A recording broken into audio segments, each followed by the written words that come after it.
Hi there. Hey, look, it's clean shirt. Clean shirt? What does that mean? Isn't that good? How do you get that shirt so clean, mate? Welcome to WatchMojo UK, and today we're counting down our picks for the most hilarious bits of dialogue from Peep Show, excluding ones YouTube won't let us show. Pint of Guinness, please. No logo on the foam. No logo on the phone. Hey, don't buy into all that one, do you? What the old, I've got a clover in me foam. I'm so important. Before we begin, we publish new content every day, so be sure to subscribe to our channel and ring the bell to get notified about our latest videos.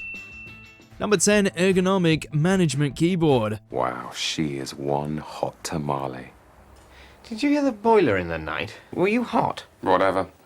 I sleep naked, head out of the window, so when I wake up it's just me and the universe. Elena is one of Jeremy's most chaotic love interests, who even catches the eye of Mark despite how horrible a match they'd be. This leads to this side-splitting moment, with Mark's inner thoughts revealing how little he knows about impressing women. How? Your bed's on the other side of the room. Got a system. The maestro magically made her think of me naked. He didn't even clock her. Tragic. It's not like Jez's attempt was much better, but his efforts sort of worked in the long run.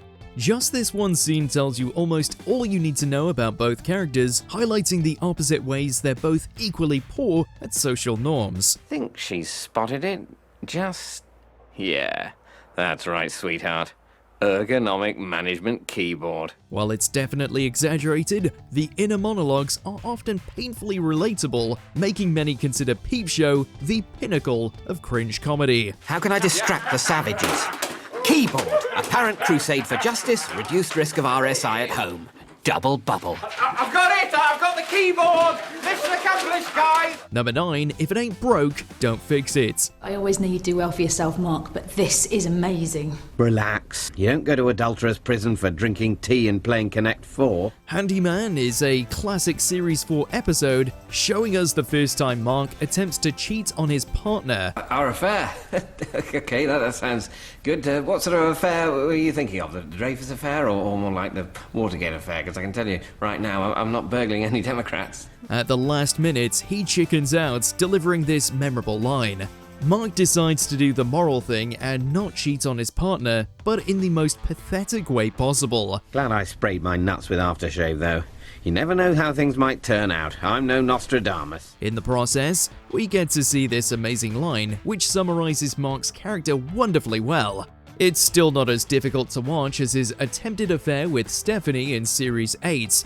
His decision to stay faithful to Dobby sounds admirable on paper, but in practice, most of us felt like screaming at him. As a side note, this episode has an excellent alternate ending, which shows Hans working as the Orgazoid's new handyman. And I just feel that, you know, if it ain't broke, don't fix it. And even if it is broke, just ignore it, and maybe it'll be sort of okay. Like the environment. Number 8, Men with Then. There are like totally no jobs. Not just like there aren't any jobs, but like there are totally, quite literally, no jobs.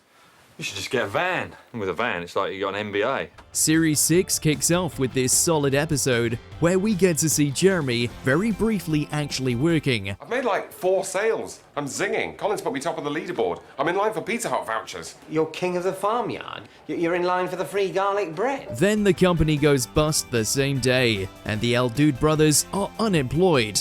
Thankfully, their trusty friend Superhands has a solid plan to become men with Then. Oh well, more work for the men with Ven. Recession. It's supper time for the vanners, dude. This results in Mark doing manual labor for chump change for Hans. It's a low point for Mark, but a high point for viewers, as he pretty clearly deserves it. I've dropped about 6 social classes since this morning. Where's my onion rings? Jez and Hans have their fair share of creative band names across the show's run, but maybe they could have made charts if they'd called themselves Men with Van. You're not just a man anymore. You are a man with a van. You get a van, Jez. We could be men with Ven. Number 7, Chance would be a fine thing. Come on, your management, Corrigan, get it sorted. Right. Chance would be a fine thing. That's the thing people say, isn't it? Our next line comes from the same episode as our last entry, except it's from the moment the company goes under. Finally, Mark has risen in the ranks of JLB, giving him power and authority he's eager to exploit. Oh, Jeff? I'm busy, Mark. Not too busy to check in with your boss. You're not me boss, Mark. Stop calling yourself me boss. This leads him to repeat the definitive line to reassure his colleagues that everything will be okay.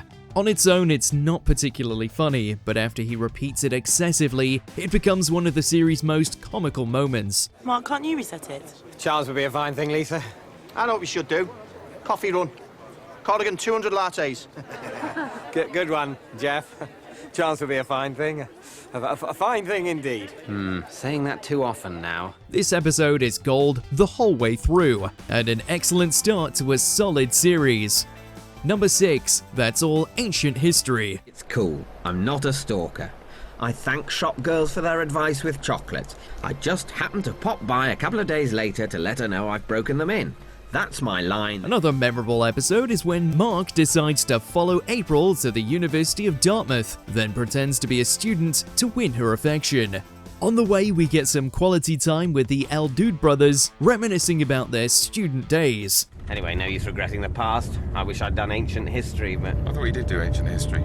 I did business studies, Jeremy, for 3 years, and I talk to you about it daily. This results in Jeremy making this fantastic line, which Mark understandably detests. I can tell him that's all ancient history now. He probably wouldn't like that joke. It's followed by one of the most painful silences in the history of cringe comedy. This makes us wonder if Jez has made this joke before, given how basic it was. It wouldn't surprise us if this interaction had happened the same way before. Oh well, that's all ancient history now.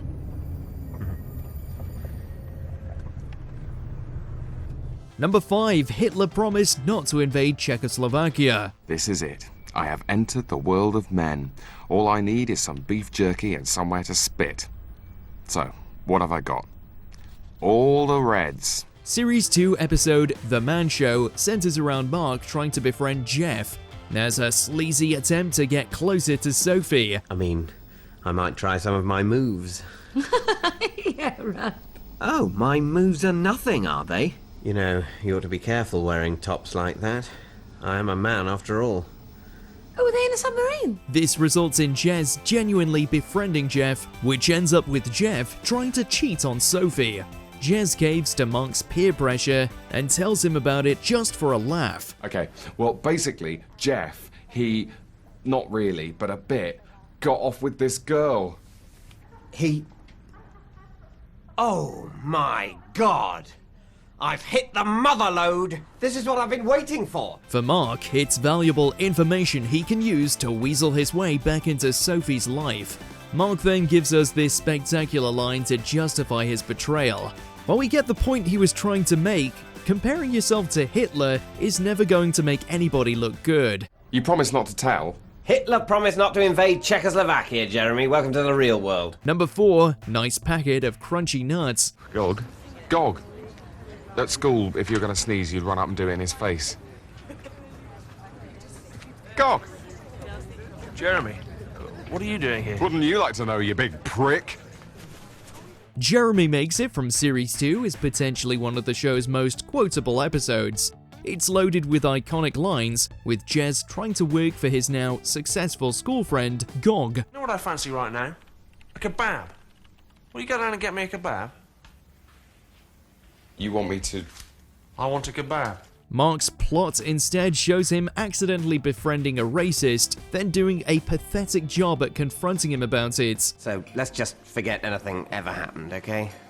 It's okay, he doesn't have any feelings. Racists don't have feelings. They're subhuman. It culminates with this brilliant interaction where Hans, Jez, and Mark try to intimidate Gog into paying up. It's challenging to imagine them doing an even more incompetent job at this. Maybe if they'd simply added much more cordon anglais, they could have avoided the situation entirely. That's packet of crunchy nut you got here. Pretty expensive, as I recall. Number 3, people like Coldplay and voted for the Nazis. I know, still, we can move all this crap out and put a bar in, what, over there? No, mate, no way. Don't change nothing. It's perfect. Perfect. Superhands doesn't even look like a pub. Exactly. Few singular lines summarize Hans's character quite like this one. Series 3 included the fan favorite episode where Hans and Jeremy nearly get a free pub from their friend Mary. I've been down enough bloody city boy chain pubs with their logos in the foam and disinfectant in the lager, air freshener in the mayo.